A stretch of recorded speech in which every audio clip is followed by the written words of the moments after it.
Hello, everybody. Welcome to today's show. My name is Spencer Walsh. Thank you so much for joining us here today.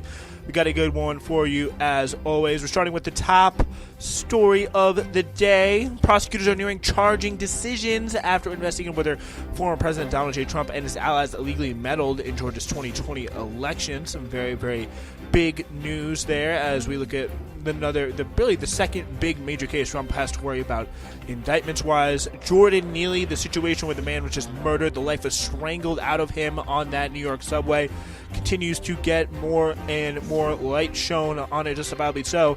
And take a look at some of the horrific reactions that have come out from various people, both in politics and in the media, about this guy who really had just a horrific crime done to him.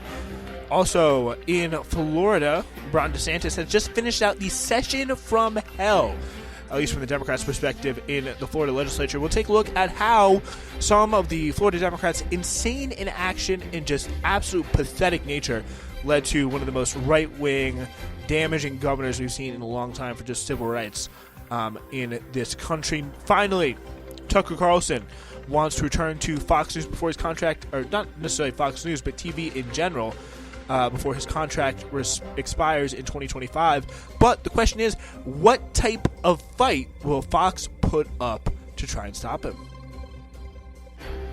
Ladies and gentlemen, welcome to today's episode of Newsflash.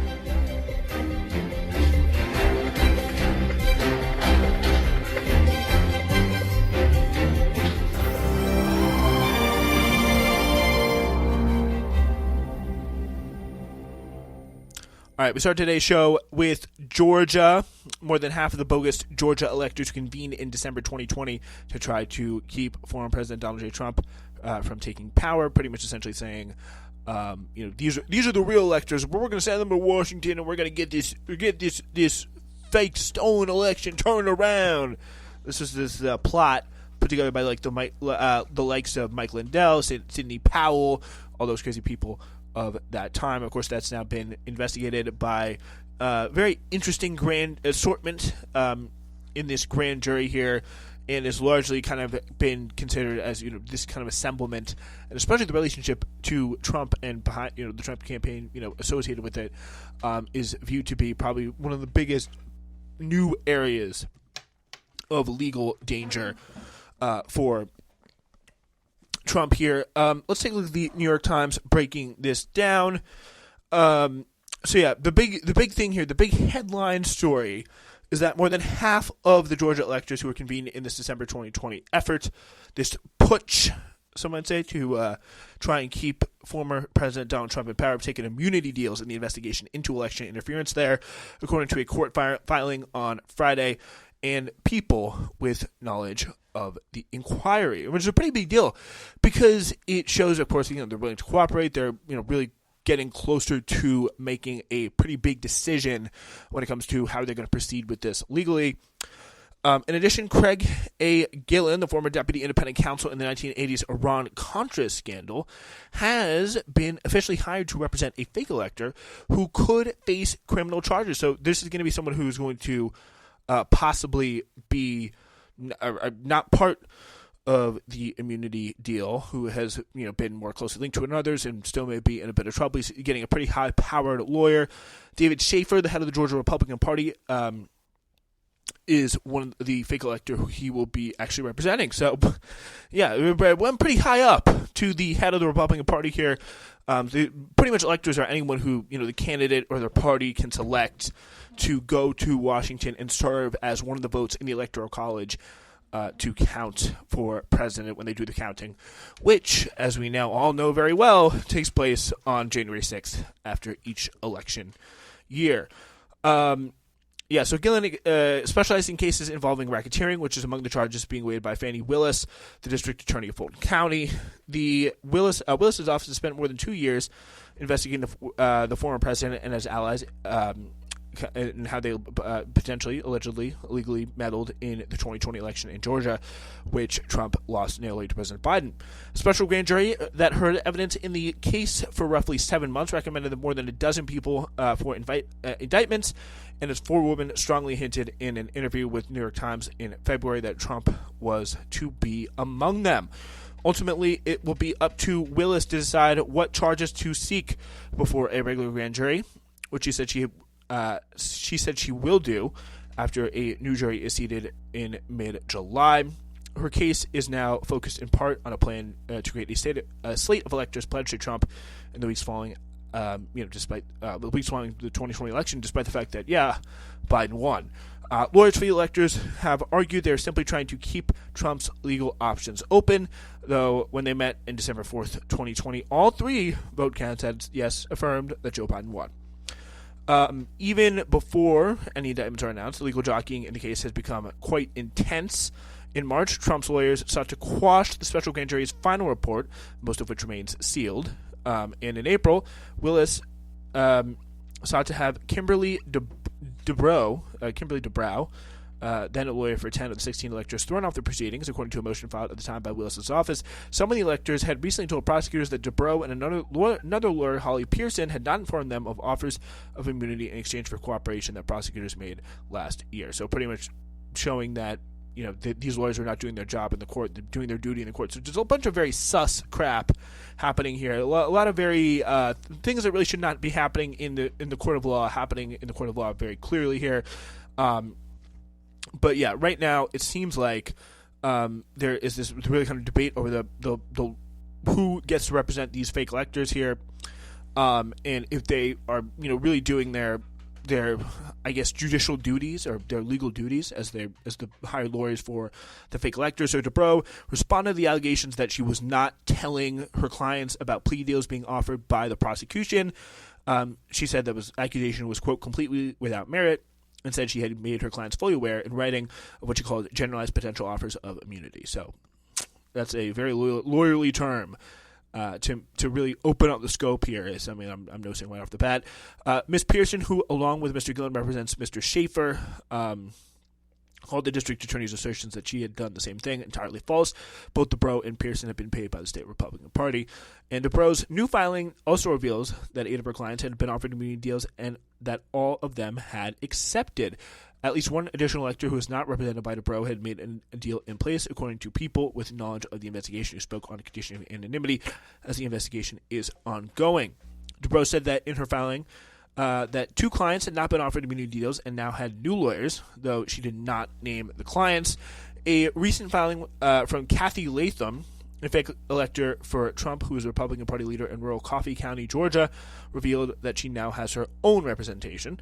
Latham has played a pretty key role in an effort by Trump allies to access voter data in her county after the 2020 election, another point of scrutiny in the investigation, trying to sow doubt and maybe access data that should not have been accessed by partisan officials. While all of the fake electors who had long been identified by prosecutors as targets who could face criminal charges, 3 have been considered particularly vulnerable by those with knowledge of the investigation. Schaefer, the Republican Party head, Latham, who is the fake elector. These are all, again, fake electors. Republican Party head of Georgia, this is Schaefer. Latham is the Republican Party head of Coffee County, who gave the Trump administration this insight, this window into these votes. And Sean Still, a Georgia state senator who filed and later withdrew a lawsuit related to the vote count in Coffee County.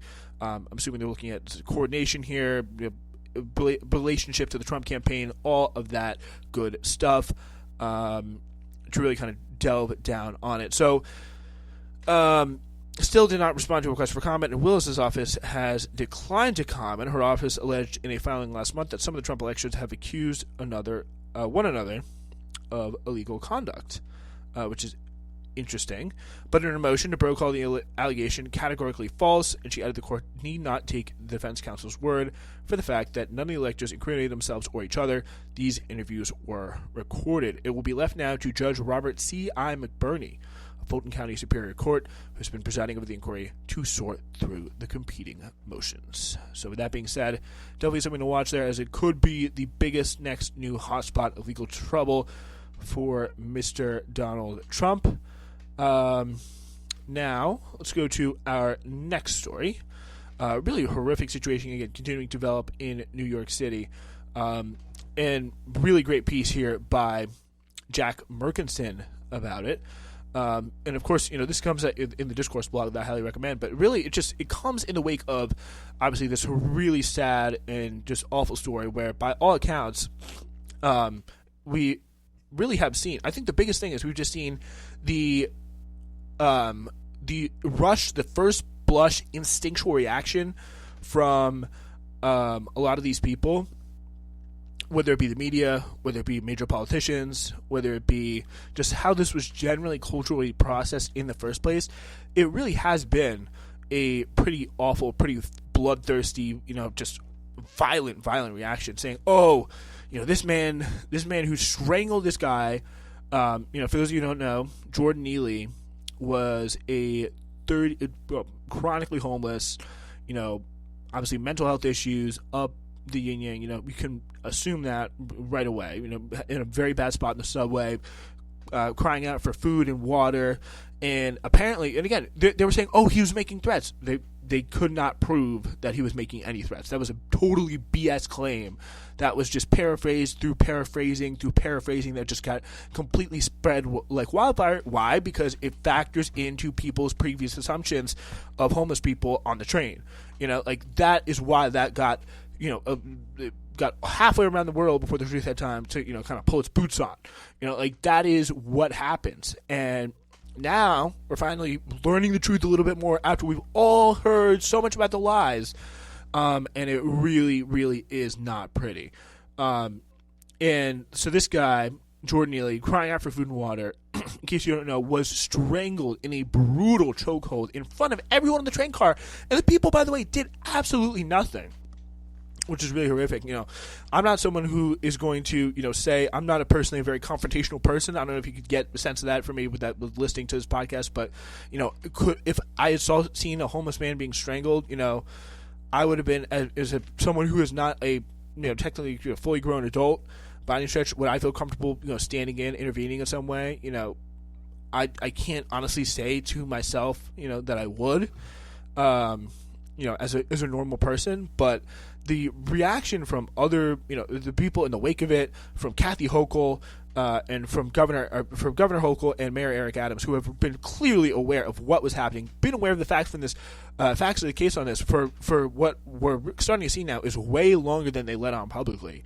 The fact that they are coming out and saying that, oh, this, we'll get into their statements in a moment, but their equivocation, their feeling of, homeless people, this is a real problem. Homeless people, there's consequences for what happens on the train when homeless people act up in a certain way.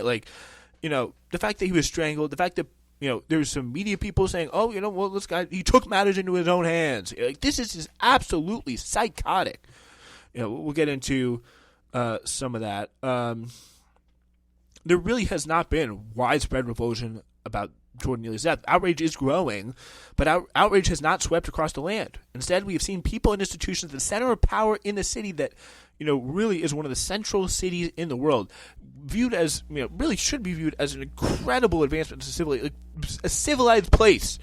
And we have seen those people justify Neeley's killing time and time again. People at the center of power in this city. In doing so, they've underscored one central tenet of life in this city, that to the ruling class, poor and unhoused people, especially black people, are something less than human. I think this is, it sounds dramatic. It sounds, it's a rhetoric that is just too crazy. But, this is real.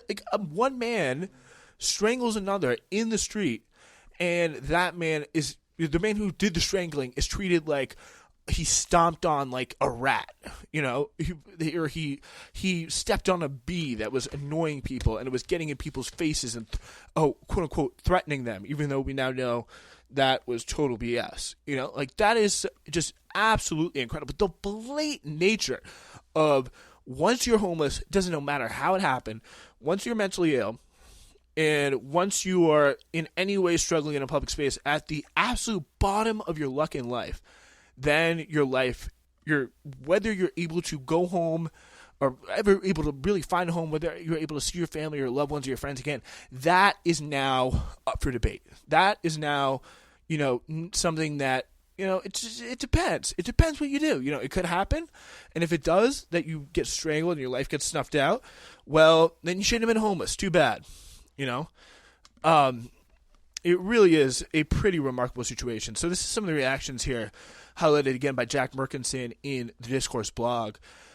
And Eric Adams, just one of the worst big city mayor in this country by far, took the first swing at it on Wednesday when this stuff. I think this came out late Tuesday, Wednesday night, or into Wednesday, as we talked about it on Wednesday's show.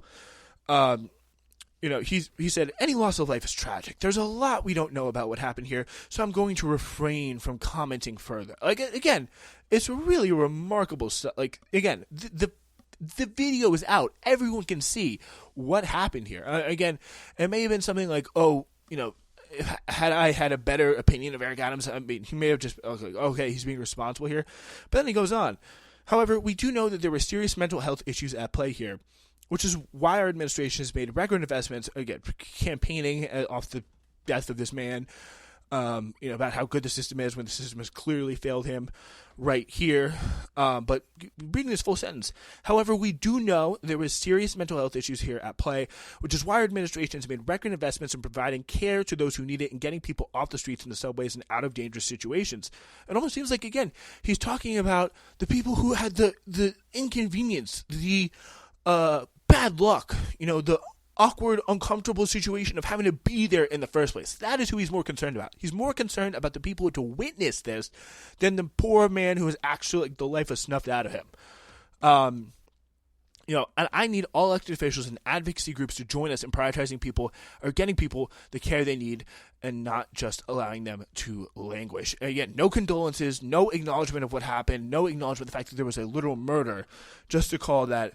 And this is well after the video is fully available and just publicly made public to everyone, especially the mayor, who, now we know that they may have kind of sat on this and been aware of this for, longer than the general public, which is disturbing in its own right. Adams then on Wednesday was asked if it's appropriate for subway riders to take, quote unquote, take matters into their own hands, in the way that Neeley did. And he said each situation is different, and we have so many cases where passengers assist other riders, and we don't know exactly what happened here. The investigation is thorough and each situation is different. I was a former transit police officer, and I responded to many jobs where we had a passenger assisting someone, and we cannot just blatantly say that a passenger should or should not, what a passenger should or should not do in a situation like that. We should allow the investigation to take its course. Again, like, each situation is different, but we know what happened in the situation. We know, this is a mayor saying that, saying that he will not unequivocally condemn someone being murdered in his city on broad daylight on public transport because they were homeless. Instead, he said he will not condemn that. Instead, he'll just call attention to the need to fix the system that he has clearly failed in every conceivable metric to fix. A really, really crazy situation. Adams on Thursday said, well, every circumstance is different, when asked essentially the same question, but we need to be extremely clear that from day one of this administration, I focused on we cannot have people with severe emotional illnesses on our subway system.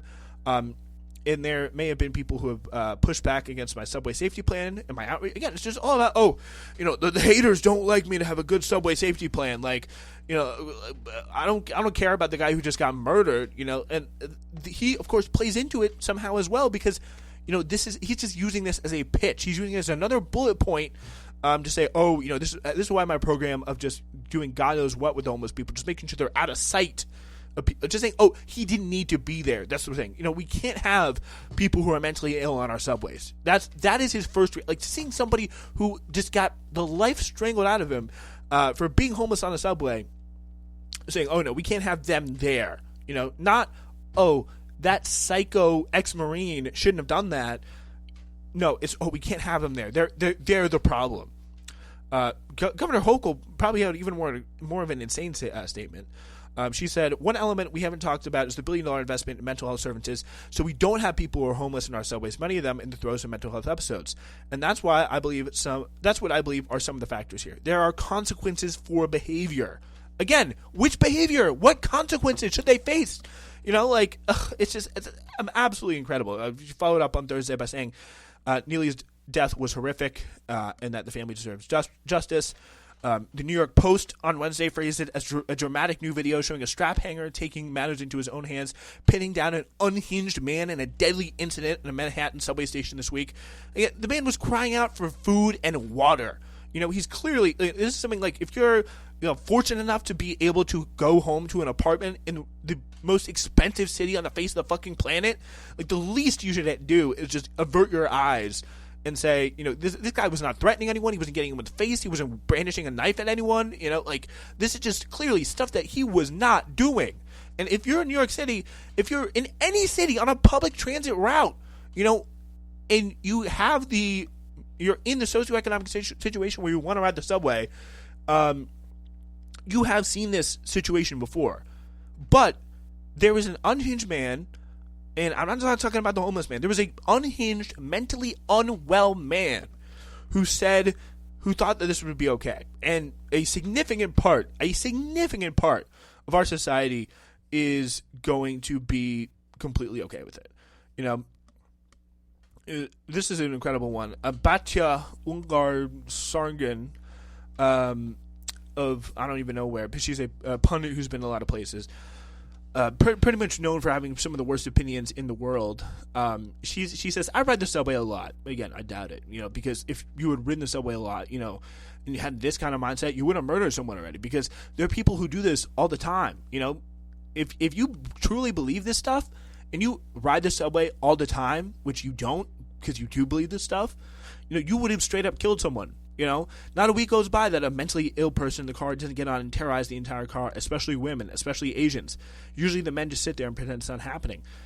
It's a disgrace that working New Yorkers have to live like this. Again, she's not a working New Yorker. She's probably someone from a very wealthy family with a series of make-work jobs at various states of failing right-wing publications, right? So she's not someone who has had to really worry a lot about her economic situation. Maybe she's taken the subway a few times for fun, heard a few scary stories, and when there are homeless people who are scary in the subway, who are suffering, normal people know that, society's fucked up. There are a lot of problems that contributed to why they're there, and the normal thing to do, not the nice thing to do, but the normal thing to do is, if the guy is crying out, making some sort of noise rather than just sleeping to the side, just avert your eyes and ignore the guy who is clearly in a much worse spot than you in life. I don't get how that's this basic sense of right and wrong.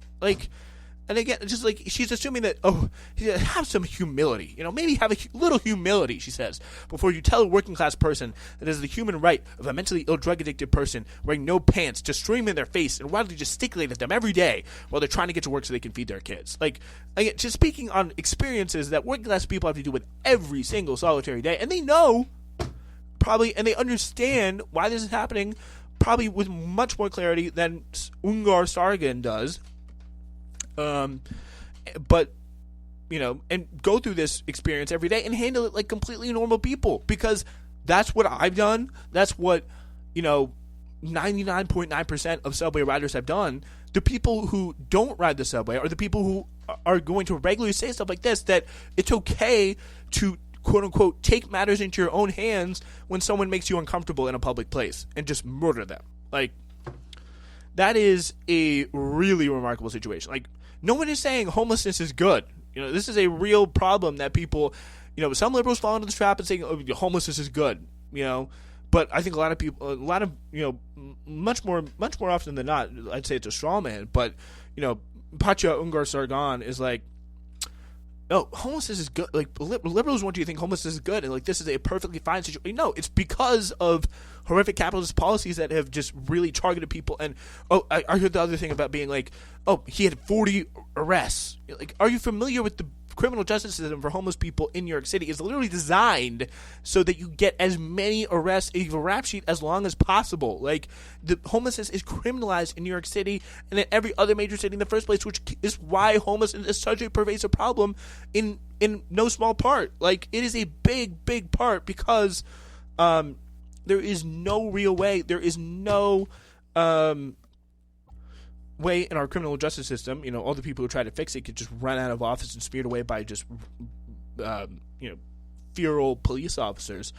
But like, there's no way to to read the Matt Taibbi book about the two-tier justice system. I forget exactly what it's called, but it really shows you like there is a criminalization of homelessness that makes it just by being homeless a criminal hole so deep you can't even get out of, and especially if you are on drugs, mentally ill, which you are 10 times, 100 times more likely to develop both those habits or both those problems if you are homeless. So like it shows very, very clearly that there is just no real way of appropriately dealing with the situation. But on a human level, you can't obviously fix society as one human, but the bare minimum you can do is just avert your eyes, feel sympathy for the guy, and get on with your very privileged day. It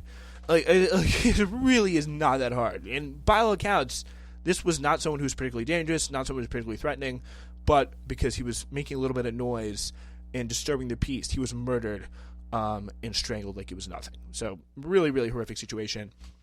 And we move on now to Politico, and to our next story.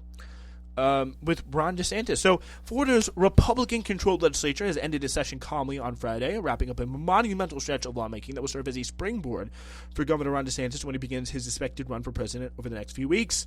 The relatively lightweight final days was in contrast to the frantic and emotionally charged moment that dominated the 59 days of the annual session, one of the most productive stretches of right-wing lawmaking any state has seen in years. The week after week, legislatures pushed through measures dealing with abortion, guns, the death penalty, immigration, schools, gender identity, amid some protests inside the Capitol. And trust me, I don't know if you've seen the video of them doing the Macarena, or whatever. It was a Cupid shuffle, even better. Inside the Capitol. The protests were not coming from the New York. We're not coming from the Florida Democrats. Excuse me. It was a session that saw one GOP legislator call transgender activists demons and imps, while another, in defending Republicans, said terrorists hate homosexuals more than we do. Just absolute complete swine they've let in there in the Florida legislature. Just run roughshod and run wild. And it revealed the powerful governor at the zenith of his sway. DeSantis' allies in the legislature delivered on nearly everything he asked for, whether it was imposing new regulations on Disney or a law designed to block China from buying land in Florida. DeSantis successfully pushed Republican lawmakers to fulfill his conservative agenda, and legislators acknowledged that DeSantis is emerging from the session with a checklist that is unrivaled by other recent Florida governors. If the governor were at any point his conservative victories could become liabilities with moderate Republicans or in a general election, he did not show it, choosing instead to push for every last bill lawmakers would pass. I would believe it would be political malpractice if he does not run for president, said Spencer Roach. I'm sorry I have to share that name with that guy. But the last name seems a little bit more appropriate. He's a North Fort Myers Republican, saying he has to capitalize on this moment. Just again, please capitalize off this moment. Again, I think the sad thing is when it comes down to this, here it is. Like if he tries to run for president in the broader country, like he's going to fall flat on his face. He's way too crazy. He has completely overextended himself nationally, in terms of the broader electorate on social issues. Like people think he is crazy. They do not want to hear him talking about random fights with Disney over woke culture. He's just 6 degrees. It's just too far deep to even win that fight against Disney in the first place. And on a lot of the stuff, like just simple as like the people, the independents, the two-time Obama Trump voters, they do not care at all about the culture war crap. Like, they're just broadly tolerant and that's it. Like that is all they want to hear.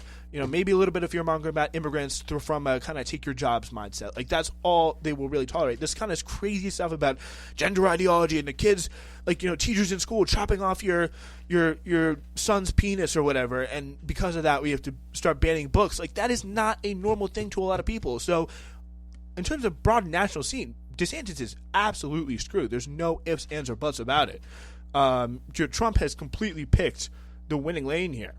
But when it comes down to the more broad situation, the more internal situation, when it comes down to Florida, it has really been an absolute bloodbath.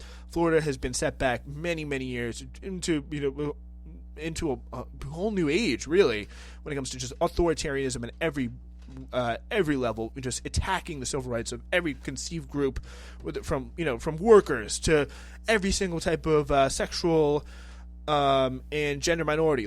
It has been a real bloodbath on every single decent priority, and honestly, it does not reflect by any and all indications Florida as a state. Like a minimum wage bill in 2020, $50 minimum wage passed by 60% Like, this is a Florida Democrats, unhindered by the Florida Democratic Party, have seen a lot of success. And so then who does the blame fall to for DeSantis? And we look at someone like Andrew Gillum, who put up while literally being a crack addict, put 49.9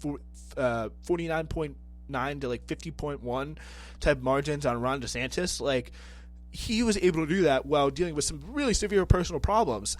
Like, the fact that the Florida Democrats then decided to put up a Republican and a police officer the next cycle and got absolutely shellacked, they are responsible for this. They have failed on the job. They have failed completely to maintain the trust of the voters. They have backed themselves into a corner where all they can talk about is communism. They end up sounding like absolute idiots. Meanwhile, their state is being turned into, the next authoritarian right-wing police state where you are just having, complete control from some of the worst Republicans in the world. The governor so let's take a look at some of this stuff here. He's expected to review and sign into law a record $117 billion budget on the way out the door that contains millions set aside for legal challenges to many of his bills passed this year, as well as funding to transport more migrants to other parts of the country. So, yeah, it's just keep it on. Florida governor on Friday largely sidestepped questions about his political future in a likely presidential campaign, but acknowledged that he would clear up any remaining ambiguity shortly. He brushed aside talking to Trump in the presidential race as soon as possible as chatter. Democrats outgunned and relegated to super minority status, which is really insane, in part due to gerrymandering, in part due to the fact that they're just completely politically incompetent. Called the session 2 months, the past 2 months, a session from hell dedicated to an extremist agenda. State Senator Jason Pizzo, a South Florida Democrat, said the session was sadly overshadowed by the aspirations, of an absentee governor. Nikki Fried said that DeSantis and legislators were hell-bent on stripping away the freedoms we hold dear from the reproductive rights and academic freedoms. Again, he signed a 6-week abortion ban last week. This guy's absolutely out to lunch in terms of connecting with the broader public, just trying to pass the most right-wing things as possible that will impact the state of Florida. Yes, it's really, really, really bad, and he is really doing that. The session wasn't completely about DeSantis, though. Republican legislative leaders were also able to push through their own substantial priorities, including a measure championed by House Speaker Paul Ryan to offer school choice to any family that wanted it, regardless of income, just trying to destroy public schools even further. They're already in strip malls down there in Florida. Senate President Kathleen Passidomo got a major affordable housing proposal put into law. I'm sure it'll make it more affordable. Yeah, for sure. There were a handful of bipartisan moments, including a passage of a bill to expand eligibility in the state's children health insurance program. Very, very basic stuff, and a permanent tax break for household items. But again, most of this focused squarely on DeSantis' wish list. All right. That being said, I think given where we are now, and it just really I think it was good to spend so much time on the Jordan Neeley story. That leaves us with no time to talk about Tucker Carlson wanting to be back on the air sometime soon, but just quickly speeding through that. He does not seem to be, Fox does not seem to want him on there anytime soon. It seems like it will be very tough. There's some, relatively, tame compared to even really what he said on air, texts that were leaked about, how about like white men, are honorable fighters versus black men aren't. He literally said on air, immigrants make us poorer, dirtier, and worse off. So this is someone who is not a stranger to blatant racism, even on the air. But on Friday, lawyers from Fox sent a cease and desist letter to Media Matters for America, the Democratic anti-Fox organization that recently published leaked behind-the-scenes video from Tucker Carlson's sets. And again, I really don't think that's going to stop him from getting a job in conservative media that time soon. But he could, he could possibly get back in the air. It all depends if Fox, of course, lets him out of that contract, which is signed through 2025. Very, very expensive, but he will be very, very well paid. So even if he doesn't get back on the air, he still will be very well paid. So it's important to keep that in mind. But with that being said, that disappointment is all the time we got. We'll be back on Monday.